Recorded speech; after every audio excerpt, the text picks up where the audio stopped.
dalam rangka mengimplementasikan kebijakan nasional Instruksi Presiden Nomor 7 Tahun 2022 tentang penggunaan kendaraan bermotor listrik berbasis baterai sebagai kendaraan dinas operasional dan atau kendaraan perorangan dinas instansi pemerintah pusat dan pemerintah daerah.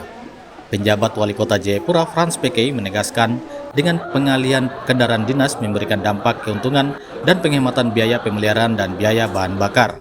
Hal itu diungkapkan Frans PK Rabu 17 April 2024 di kantor Wali Kota Jayapura.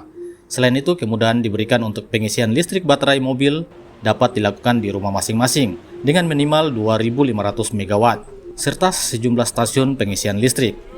PK mengharapkan jika seluruh kebijakan nasional dapat disediakan oleh perusahaan penyedia kendaraan listrik dan sarana pendukungnya, serta dilakukan sosialisasi dengan baik, maka tidak menutup kemungkinan pemerintah kota Jayapura akan menyesuaikan. Kebijakan nasional bahwa untuk pemerintah pusat, pemerintah daerah, dan juga sektor swasta dan publik, saya pikir itu bahwa sudah ada instruksi presiden untuk menggunakan mobil listrik dalam rangka mengurangi polusi, mengurangi emisi, dan ramah lingkungan, dan juga hemat bahan bakar. Dari bahan bakar ke energi listrik. Ya.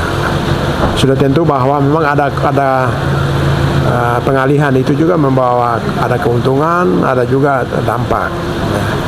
Nah, di antaranya ya keuntungan saya pikir bahwa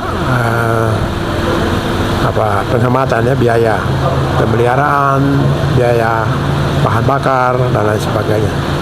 Tetapi juga di sisi lain tentu juga kapasitas, kemampuan tempat-tempat untuk mengisi baterai. Misalnya di rumah tangga, itu tadi saya tanya, itu daya listrik di rumah tangga itu ini minimal 2.500 kPa ya, di rumah tangga. Berarti penyesuaian. Tetapi juga di tempat-tempat tertentu disediakan untuk pengisian baterai, cas baterainya, ataupun juga di kantor-kantor pemerintah.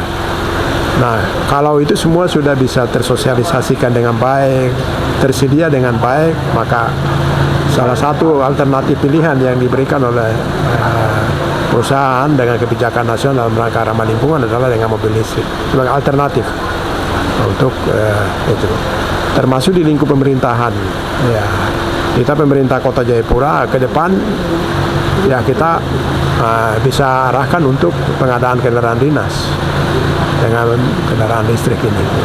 Tapi tentu tadi penyesuaian disiapkan oleh pemerintah kota dan juga bersama dengan DPR dibicarakan. Tapi ruang untuk pengalihan dari mobil yang menggunakan BBM ke mobil listrik itu sangat terbuka. Nah, itu bisa dibicarakan ke depan untuk kendaraan-kendaraan dinas.